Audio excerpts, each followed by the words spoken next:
Boa noite, meus irmãos, que a graça e a paz do Senhor continuem sendo derramados sobre as suas vidas, porque o Senhor já tem derramado sobre nós o seu cuidado. Amém? Nós estamos apenas neste culto público, como igreja, agradecendo aquilo que Deus tem feito, e Deus tem feito muito. Encerramos um ano, estamos começando um novo ano, mesmo que você tenha passado por lutas, você está aqui, o que significa que Deus é bom. Significa que Deus tem sustentado a tua vida. O que significa que assim como Ele fez, Ele vai continuar fazendo. O que significa que ainda que ao nosso entorno, ainda que as notícias, ainda que tudo ao nosso redor pareça estar um tanto quanto fora do lugar, Deus continua soberano, como nós cantamos, e assim nós continuamos a nossa marcha, a nossa caminhada. Deus é bom e cuida de nós. Por isso nós estamos aqui para louvar e agradecer por esse cuidado. Eu quero convidar você a abrir a sua Bíblia e fazer comigo a leitura do provérbio, que está no capítulo 19,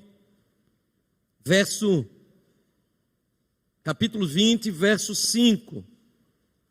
Provérbio 20, verso 5.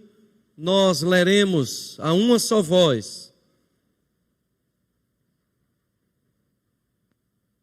Mas antes de nós lermos, nós vamos orar, pedir que o Senhor ilumine nosso entendimento, que nos impeça de toda distração, que prepare o solo do nosso coração para receber a sua palavra. Senhor, nós oferecemos ao Senhor a nossa mente, as nossas mentes, os nossos corações, a fim de que o Senhor nos ajude a entender a Tua palavra e de que o Senhor nos toque com ela e que o Senhor aplique a nós aquilo que a Tua palavra quer nos comunicar como igreja, como filhos do Senhor. Assim oramos em nome de Jesus.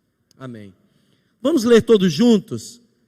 Você está com a sua Bíblia aberta, mas também está sendo projetado aí, Provérbios capítulo 20, verso 5, nós faremos uma leitura bonita, respeitando a pontuação, empolgados, animados, como nós acabamos de demonstrar essa empolgação, essa animação no nosso louvor. Vamos lá?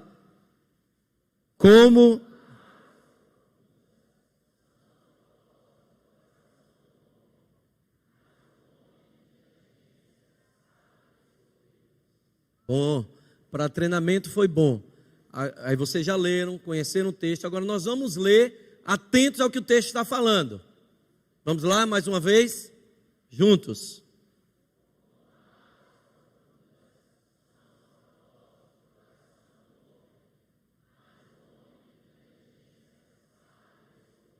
Como águas profundas são os propósitos do coração do homem, mas um homem de inteligência sabe descobri-los. Prestou atenção no que você leu? Está pronto para fazer algumas perguntas? Eu vou fazer diferente. Normalmente, na mensagem de domingo, o pastor nunca interage. Ele fala apenas. Eu quero, assim, um voluntário. Se não, eu aplico aqui o voluntário, que é o voluntário obrigatório. Um voluntário, o que é que esse texto está falando? O que é que você entende? Já leu esse texto?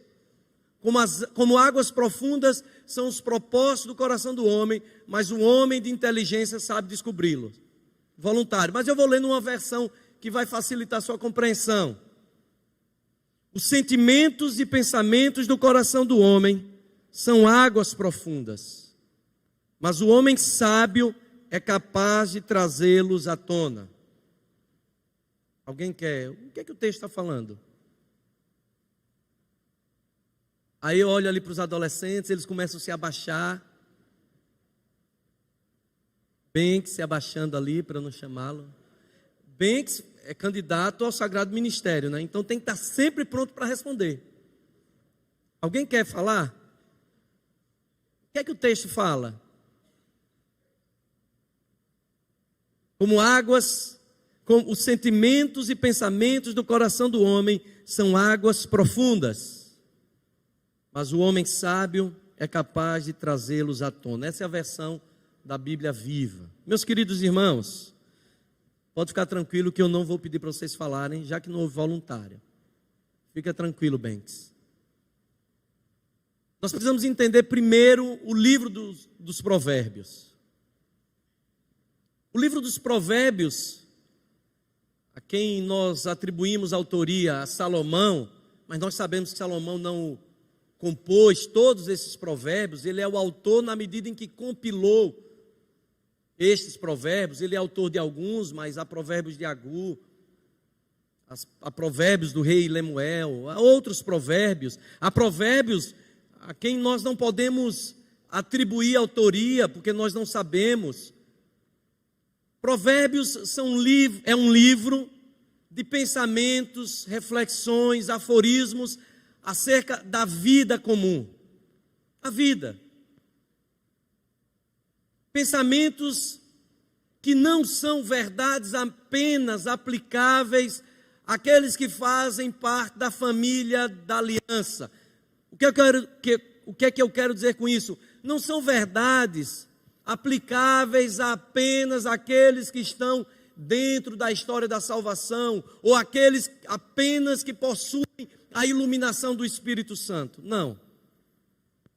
Nós sabemos que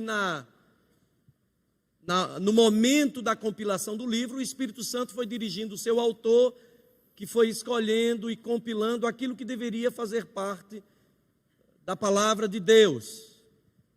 Mas as verdades que emanam destes pensamentos, reflexões, aforismos, eles falam de como a vida deve ser.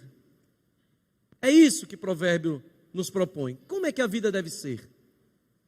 Esse livro nos apresenta verdades que são aplicáveis a quaisquer indivíduos. A quaisquer indivíduos. São princípios para o bom viver, princípios de prudência, princípios de sabedoria, de compreensão. E eles eram princípios comuns e vividos e passados, geração após geração, entre o povo de Israel, mas muitos desses princípios podem ser vistos em outras civilizações, em outros povos, que estavam muito longe de Deus.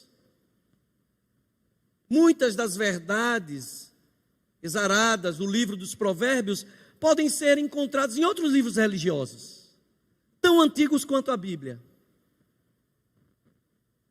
Muitas destas verdades já eram verdades conhecidas entre os homens, antes do registro da revelação bíblica. E não se assuste com isso. Isso só reafirma que Deus, quando criou o universo e criou os homens, a humanidade, Ele lançou sobre a criação sementes da verdade, logos espermáticos. A semente da verdade estava semeada na criação, antes mesmo do registro bíblico, antes mesmo de Deus chamar os seus eleitos. Não é difícil entender isso, quando você começa a pensar nas verdades e provérbios a partir dessa perspectiva mais universal. Não é difícil entender isso quando você deve conhecer alguém, amigo de trabalho, colega, um vizinho, que não professa a sua fé, que não professa a nossa fé, mas você, vez por outra, ouve esta pessoa falando algumas verdades, que são verdades que você identifica como verdades bíblicas, apesar dessa pessoa não conhecer a Bíblia. Você conhece gente assim? Gente justa, gente de correção, de boa conduta, gente que fala princípios de justiça, de bondade, e nem conhece a Bíblia, muito menos teme a Deus. Significa que a humanidade recebeu sementes da verdade, e o pecado, conquanto tenha tocado toda a criação, ele não retirou da criação toda a verdade, ele ofuscou, empoeirou a verdade, mas a verdade ainda é possível ser vista ali, princípios, verdades, valores, aquilo que nós chamamos de valores morais. Provérbio é o livro de como a vida deve ser. Quais são os princípios do bom viver. E este provérbio que nós acabamos de ler, e eu vou lê-lo mais uma vez: os sentimentos e pensamentos do coração do homem são águas profundas, mas o homem sábio é capaz de trazê-los à tona. É um provérbio que expõe em linguagem sapiencial, nessa literatura própria do povo da antiga aliança, um princípio daquilo que hoje a ciência moderna, a neurociência, a psicologia, chamam de inteligência emocional. A capacidade de gerir bem os seus próprios sentimentos. Diz a neurociência que a inteligência emocional é a capacidade de equilibrar o hemisfério cerebral esquerdo, aquele que é responsável pelo pensamento lógico, pela linguagem, pela razão, com o hemisfério direito, que é o responsável pelos sentimentos, pelas impressões, pelo pensamento intuitivo, pela emoção. O que a ciência diz, a neurociência diz, é que a inteligência emocional é uma habilidade construída que leva o indivíduo a conseguir equilibrar em boa balança razão e emoção. Mas se a neurociência está dizendo isso agora, de forma moderna, a Bíblia já ensinava esta verdade. Que se você ler todo o livro de Provérbio, você vai ver que é esse o objetivo do autor. Filho meu, guarda consigo a sensatez e o equilíbrio, nunca os perca de vista. Provérbios 3:21. Guarde a sensatez, guarde o equilíbrio. Saiba dominar emoção e razão. Essa é uma perspectiva bíblica que o homem precisa ter de si mesmo e do seu semelhante. Os provérbios deixam muito claro que a nossa emoção não pode ser exacerbada, que a razão deve controlar as emoções, ao mesmo tempo em que o homem não pode ser frio a ponto de não conseguir expressar suas emoções. Os provérbios exortam a este equilíbrio. Isso tudo é bíblico, profundamente bíblico. Sobretudo quando nós pensamos que a fé cristã é uma fé racional. Ela entra pela razão, pela mente. Tudo aquilo que nós falamos de expressão, de conversão, mudança de mente, e que nós costumamos dizer, a palavra de Deus desceu ao meu coração, isso é linguagem poética apenas, porque ela não desce ao coração. O que desce ao coração aqui é sangue apenas. O que passa pelo coração é apenas sangue. Quando desce ao coração, o coração é aqui.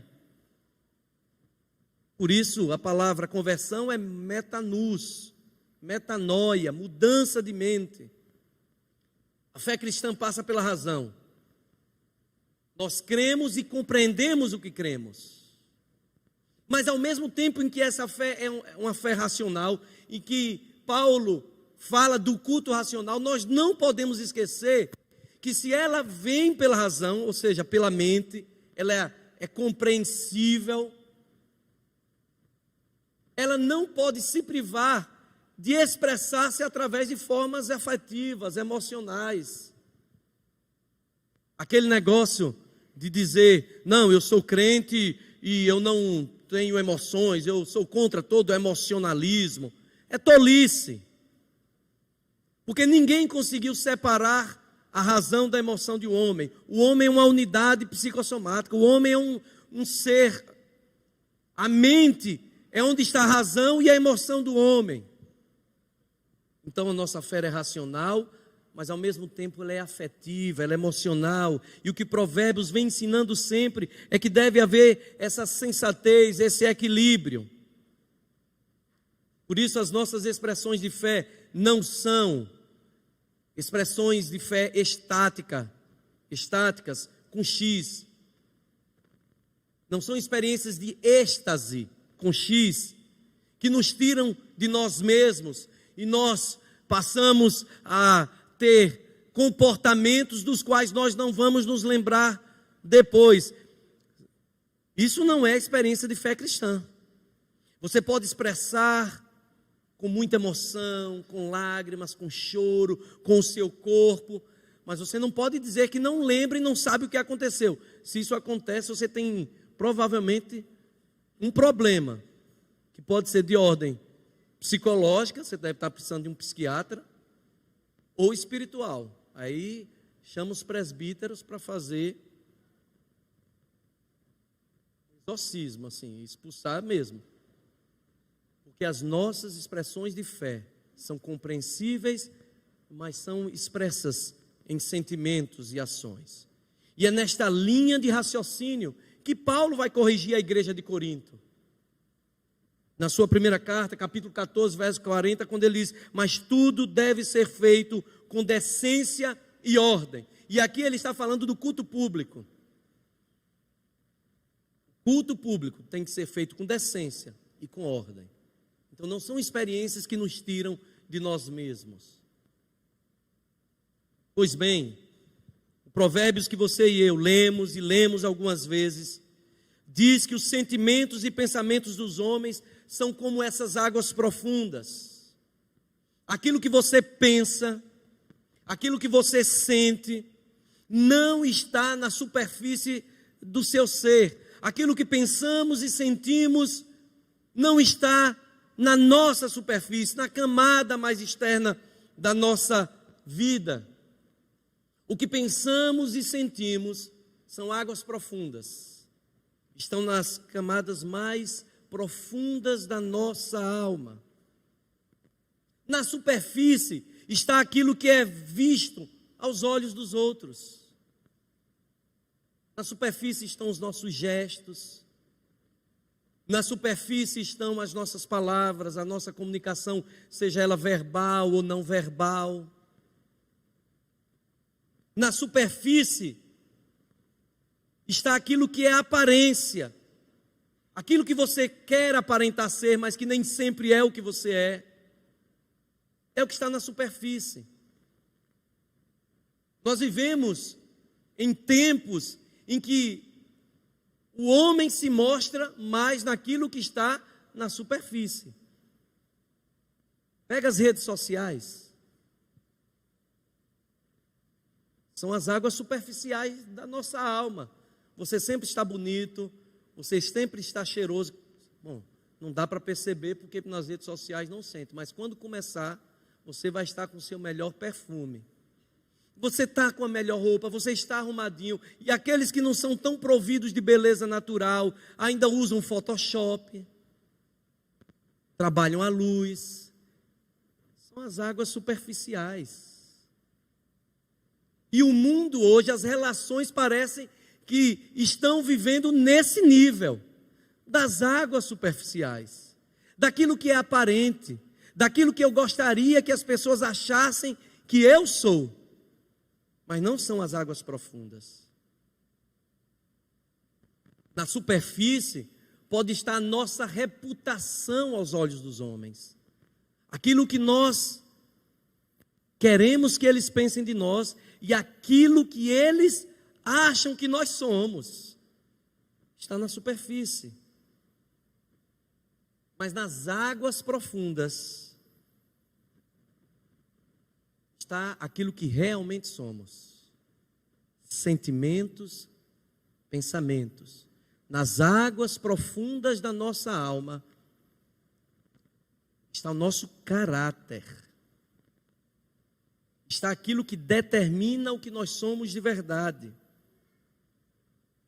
Quando você ouve uma palavra, a forma como você reage, responde a esta palavra, seja a palavra de Deus quando é pregada, seja a palavra de um irmão, seja a palavra de alguém no seu trabalho, seja a palavra lá no seu ambiente familiar. Quando você reage àquela palavra, você está revelando o que está lá dentro.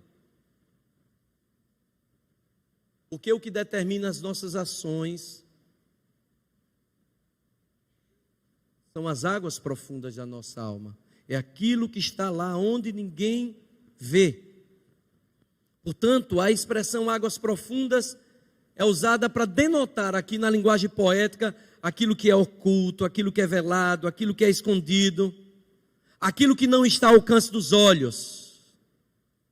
Assim o provérbio diz que o homem sábio é aquele que possui sabedoria, ou na linguagem da neurociência, inteligência emocional. Ele sabe identificar e discernir os sentimentos e pensamentos, sejam os seus próprios sentimentos e pensamentos, sejam os sentimentos e pensamentos do outro. O homem sábio ou prudente do livro de Provérbios, o homem de inteligência emocional, ele tem a habilidade de discernir algo que está muito além da casca.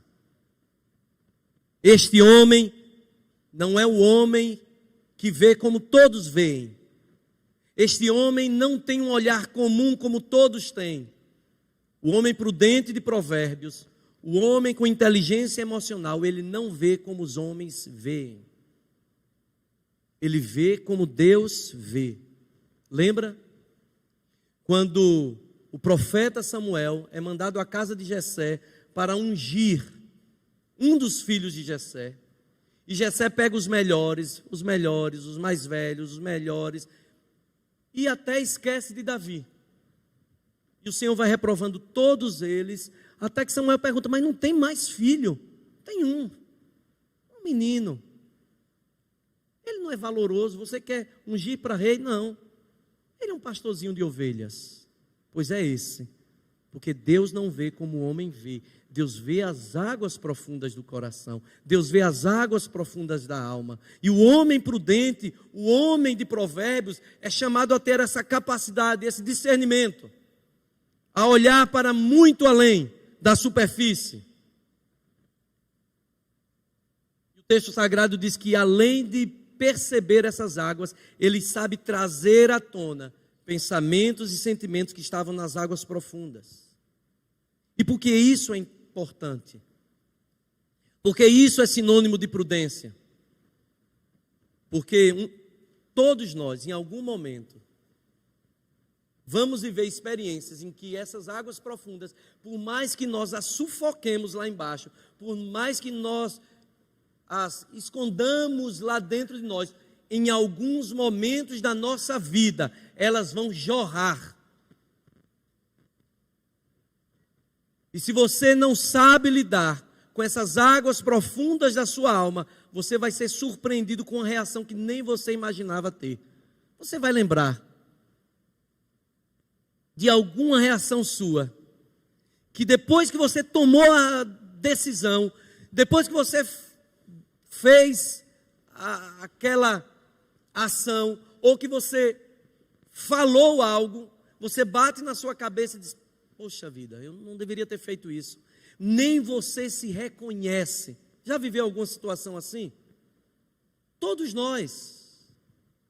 Mas o homem de Provérbios, o homem prudente, o homem sábio, ele não só reconhece as águas profundas, como ele sabe discerni-las.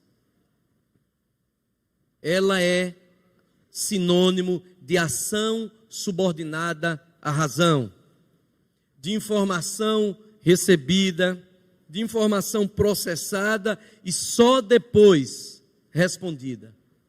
É o que Tiago vai falar do homem que precisa ser pronto para ouvir e tardio para falar. Meus irmãos, equilíbrio emocional é razão que educa as emoções para o pronto emprego, para agir na hora certa e da maneira certa. O indivíduo que é dotado dessa capacidade de discernir, segundo o livro de Provérbios, ele vai desenvolver algumas competências, e eu queria aqui deixar só 3 competências para que nós possamos pensar, à luz da própria palavra de Deus.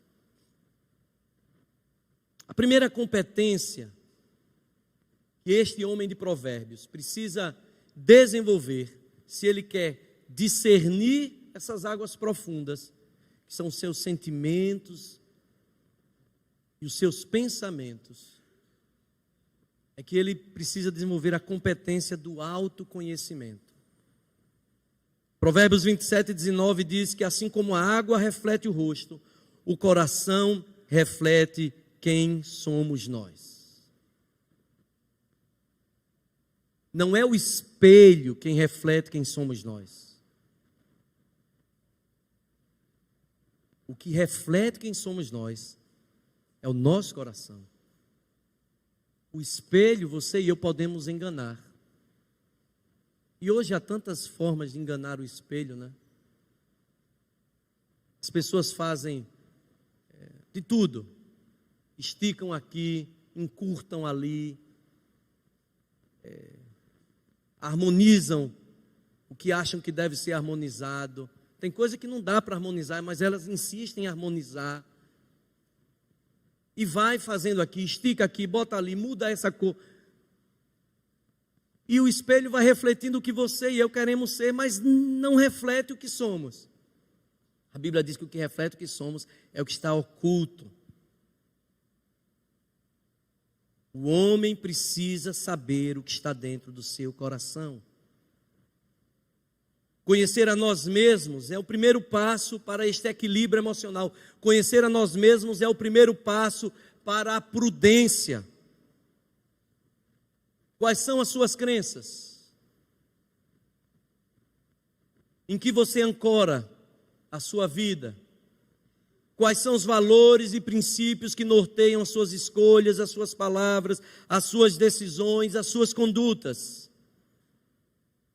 Sobre quais princípios a sua personalidade foi forjada e tem sido desenvolvida? Isso é importante responder. Mas o autoconhecimento que estou falando aqui não é o homem pelo homem mesmo. É o autoconhecimento à luz do Evangelho, que passa pelo conhecimento de Deus, que passa pelo conhecimento da sua palavra. A Bíblia nos ensina que o homem só pode conhecer a si mesmo em profundidade quando este homem conhece a Deus. Quando este homem conhece o que a palavra de Deus diz acerca dele mesmo. Não é o autoconhecimento que vai dizer assim: vá, você é bom, você pode todas as coisas, eu vou te ensinar a vencer, 7 passos para ensinar a vencer, curso para ensinar a vencer, vamos lá, autoajuda, coach, essas coisas todas. Tem o seu valor, no desenvolvimento humano, das ações, da disciplina, mas o autoconhecimento bíblico é muito mais profundo. É o homem olhar para Deus em Cristo e dizer assim: eu realmente não valho muita coisa. Eu sou um pecador, destituído da graça. E quanto mais próximo da luz, mais eu percebo a minha imperfeição. Mais eu percebo as minhas mazelas, os meus pecados, as minhas incoerências. E a primeira reação é essa: eu sou isso tudo. Mas esse mesmo autoconhecimento que vai me revelar que assim como eu sou destituído da graça, me foi dado pela graça de Cristo a possibilidade de reconstruir a essa vida. Eu estava destituído da graça, mas Cristo morreu. Eu sou um pecador, mas sou um pecador salvo pela graça do Senhor. E eu posso recomeçar a minha vida. Eu posso aprender a lidar com essas sensações, esses sentimentos que estão tão confusos, tão perturbados dentro de mim. Muitos construíram a sua vida, a sua personalidade, edificaram o seu caráter baseado em sofismas, em crenças erradas, em princípios, em valores equivocados. Muitos ancoraram a sua alma em pecados e acharam que ali era lugar seguro, mas quando ele tem o autoconhecimento, ele percebe que nada disso era seguro. Ele precisa buscar ancorar a sua vida em outra coisa mais segura. Aquilo que está na sua base é aquilo que você vai ser. Portanto, você precisa conhecer o que é que está na sua base. Porque se há valores e princípios, verdades que estão ali, elas precisam ser fortalecidas. Mas se há princípios e valores que não são verdadeiros, eles precisam ser abandonados.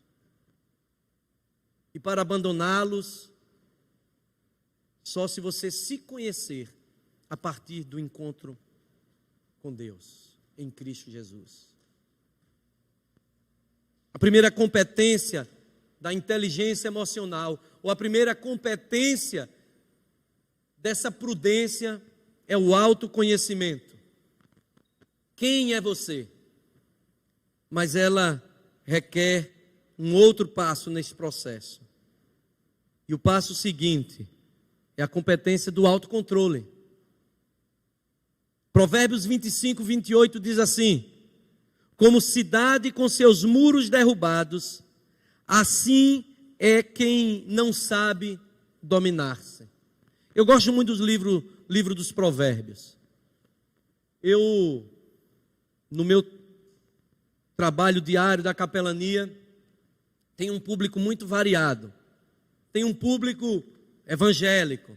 Você vai lá, abre a Bíblia, faz um sermão, eles vão entender. Você pode usar até o evangeliquez, eles vão entender tudo que você está falando. Mas eu tenho um público que não é evangélico, de outras religiões, e que nem religião tem. E durante toda a semana a gente precisa produzir mensagens, textos, artigos, para esse público variado. E o que me salva muito, é o livro de Provérbios. Eu sou pastor, então eu vou começar a escrever a partir dos princípios bíblicos. Pode usar Provérbios, que quem conhece a Deus e quem não está nem aí para Deus, quando ele ouve Provérbios, quando ele lê Provérbios, ele consegue compreender. Porque ele fala dessas verdades que são fáceis. E o Provérbios, que eu acabei de ler agora, como cidade com seus muros derrubados, assim é quem não sabe dominar-se, é muito claro. O texto está dizendo assim, que quem não tem domínio próprio é uma pessoa vulnerável. Quem não tem domínio próprio é como uma cidade sem muro, sempre vulnerável. A sua vida está sempre exposta, as suas emoções estão sempre expostas. Qualquer pessoa pode entrar nessas emoções, tocar essas emoções, bagunçar essas emoções e sair. Entra e sai como quer. Quantas pessoas nós conhecemos adoecidas neste nível? As emoções confusas, sempre perturbadas, sempre dominadas por alguém. Quem não possui o autocontrole diante das situações que são próprias à nossa humanidade, vai sempre se encontrar vulnerável. Agora, este autocontrole, no sentido mais amplo do ser, do seu conceito, ele só é possível como fruto do Espírito Santo. Domínio próprio. O que a psicologia chama de autocontrole, a Bíblia chama de domínio próprio. O homem tem que ter o domínio próprio, e a gente sabe que o domínio próprio é fruto do Espírito Santo. Não só a reputação de quem não tem autocontrole estará vulnerável, mas também os seus sentimentos, as suas emoções. Ele estará sempre sob julgamento alheio. Mas o domínio próprio, aquele que tem a sua cidade murada, ele vai saber reagir diante de situações inusitadas, situações de pressão, situações em que tudo parece fugir do controle. Essas são as situações que disparam tantas crises, tanto sofrimento no nosso meio. Você e eu não sofremos pelas situações que estão sob o nosso domínio.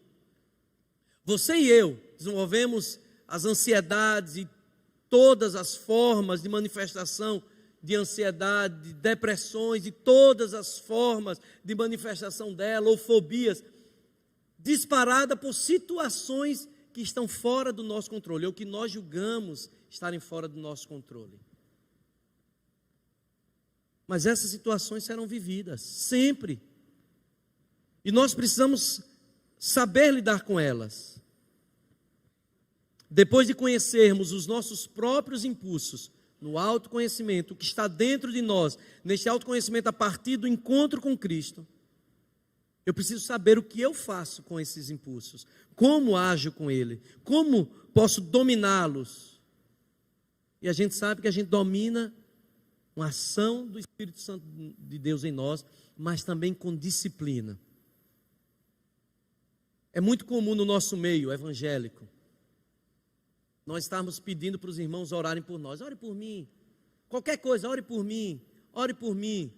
É bom que nós oremos uns pelos outros. Mas o que eu percebo é que muitos desses pedidos de oração, na verdade, são transferências de responsabilidade. Você sabe o que precisa fazer, não tem coragem de fazer e transfere a responsabilidade para Deus fazer o que você não tem coragem de fazer. Ou seja, nessas situações não é nem para orar, é para agir. Ah, pastor, eu não consigo me disciplinar, acordar cedo, chegar na escola bíblica. Eu não consigo frequentar a escola bíblica, eu não consigo desenvolver um compromisso com a minha igreja. Ore por mim. Não, não oro por mim não. Crie vergonha na cara e bota o despertador e se discipline a fazer. Estabeleça prioridades. Não é para orar.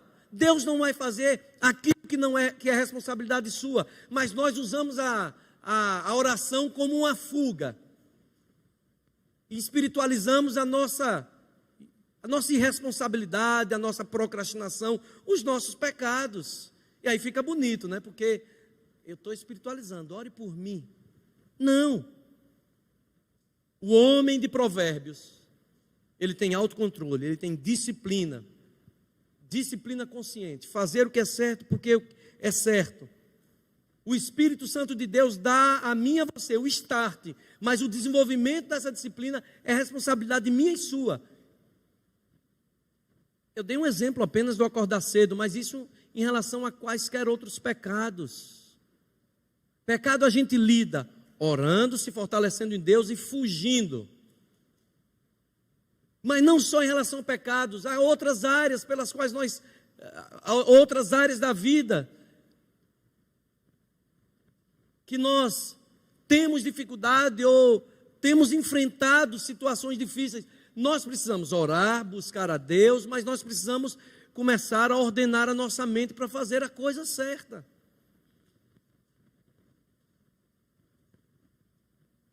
E a terceira competência, meus irmãos, é a competência da automotivação. Eclesiastes 9:10 diz assim: o que as tuas mãos tiverem para fazer, que o façam com toda a força, pois na sepultura para onde você vai não há atividade nem planejamento, não há conhecimento nem sabedoria. O que as tuas mãos tiverem para fazer, faça-o com toda força. Acabei de falar. A automotivação. O homem de Provérbios é um homem que sabe o que é certo e faz. Ele conhece o que precisa ser feito, mas ele tem a motivação correta. Quais são os nossos objetivos? Quais são as nossas metas pessoais, ministeriais, profissionais? O nosso primeiro comandante deve ser a nossa própria consciência, mas é uma consciência subordinada a Deus. E quando a nossa consciência é subordinada a Deus, você sabe responder a todas essas perguntas que eu fiz. Qual é o objetivo final de tudo aquilo que nós fazemos? A glória de Deus. Portanto, se eu vou fazer para a glória de Deus, eu vou fazer bem feito. Isso é motivo suficiente para fazer o que precisa ser feito. Eu preciso de motivação. para levar para frente os meus compromissos com a igreja, eu preciso de motivação para levar para frente os meus compromissos pessoais, meus estudos, meu trabalho, eu preciso de motivação para levar para frente os meus relacionamentos segundo o princípio bíblico. A Bíblia já nos deu motivação, a motivação é fazer tudo para a glória de Deus e fazer com todas as vossas forças. O quanto depender de vós, tenhais paz com todos os homens. Não é quando, não. É quanto depender de vós. Quanto você está disposto a fazer o que é certo para a glória de Deus. Isso é automotivação. Você não precisa se comprometer com Deus, com a igreja, com as coisas, com os seus estudos, com o sucesso do seu casamento, com a superação das crises matrimoniais, ou com o filho, ou relacionais.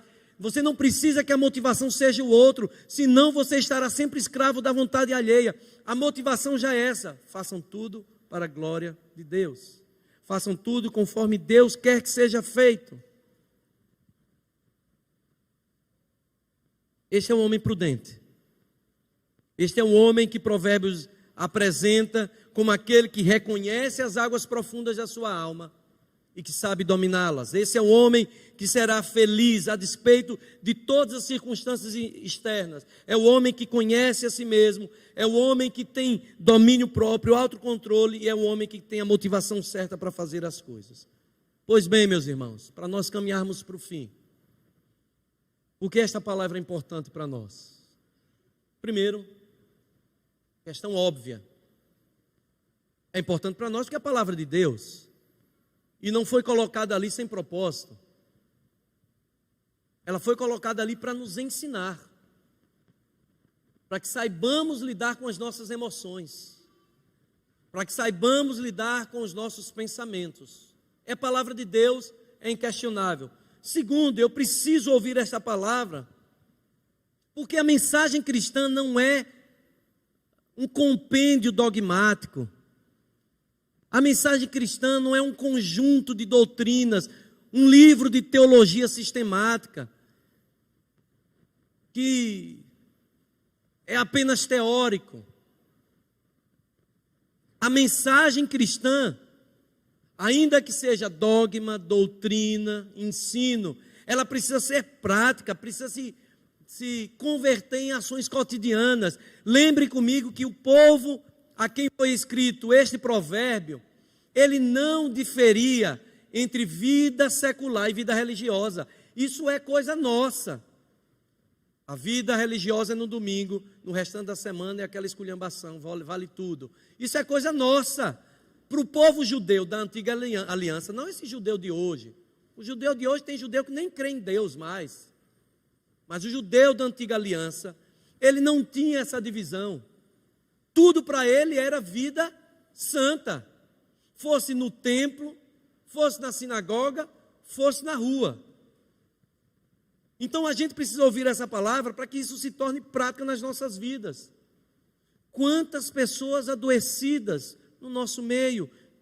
Eu preciso sair daqui hoje pensando no que eu vi e tentando aprofundar mais, e para que isso se torne verdade na minha vida. E uma terceira razão, porque eu preciso ouvir, porque nós vivemos um tempo de profundo adoecimento emocional, e não é possível experimentar a cura fora dos princípios de Deus. A nossa geração, e você já deve ter ouvido isso há muito tempo, mas é isso, a nossa geração é uma geração profundamente adoecida, emocionalmente adoecida. A gente não vai ter tempo para falar por quê. Mas não há dúvida que os consultórios de psicólogos, os gabinetes pastorais, os consultórios de psiquiatras estão cada vez mais lotados. O homem sempre sofreu dessas coisas, sempre sofreu. Mas hoje a cultura vai se mudando, os princípios que sustentam esta cultura vão sendo alterados, e aquilo que antes era lastro, para que o homem fosse forjado de uma maneira mais firme, os suportes que este homem, este indivíduo tinha para superar estas crises. Eles foram sendo diluídos, e aí a gente vai vendo uma geração cada vez mais adoecida. E não é por outro motivo que Jesus também já falava. Olha, nos últimos dias o amor vai se esfriar, mas não pense o amor apenas da perspectiva relacional, o amor próprio também, o amor entre os homens, e a gente adoece por causa dos homens. Nós vivemos uma geração profundamente adoecida, nós precisamos ouvir essa palavra, nós precisamos despertar para lidar bem com as nossas emoções também, porque a nossa geração é a geração da pós-verdade. Já ouviu falar nessa expressão? Certamente sim. Não importa mais o que é dito a você, não importa mais o fato que é transmitido a você, o que importa é o que estes fatos vão gerar em você. As informações não nos são passadas para nos informar, elas são nos passadas para gerar algo em nós. É a pós-verdade, o fato em si não tem valor. O valor é o que eu quero fazer com as informações, o que de uma maneira individual e coletiva essas informações vão gerar. Por isso nós vemos adoecimento coletivo mesmo. Nós precisamos aprender a lidar com as nossas emoções. Nós precisamos nos conhecer, porque esse turbilhão virá, e a Bíblia já disse que viria. E meus irmãos, não adianta para nós estarmos lutando contra moinhos de vento. Não adianta estarmos lutando contra moinhos de vento. Os monstros não estão lá fora. Quer dizer, ainda que estejam, a igreja precisa estar bem e saudável para enfrentar as mudanças de tempo, porque o tempo vai mudar, é isso que Jesus Cristo falou. A igreja não pode pirar como o mundo está pirando lá fora. A igreja não pode ir nas mesmas águas que o mundo. Se está tudo aloprado lá fora, a gente vai também no mesmo bolo. Aqui que deveria ser o lugar, o porto seguro para as pessoas serem curadas e tratadas, está sendo um lugar de adoecimento. Não, aqui tem que ser lugar seguro. Por isso nós precisamos lidar bem com as nossas emoções, para socorrer os que estão lá, através da mensagem bíblica, de salvação e de cura.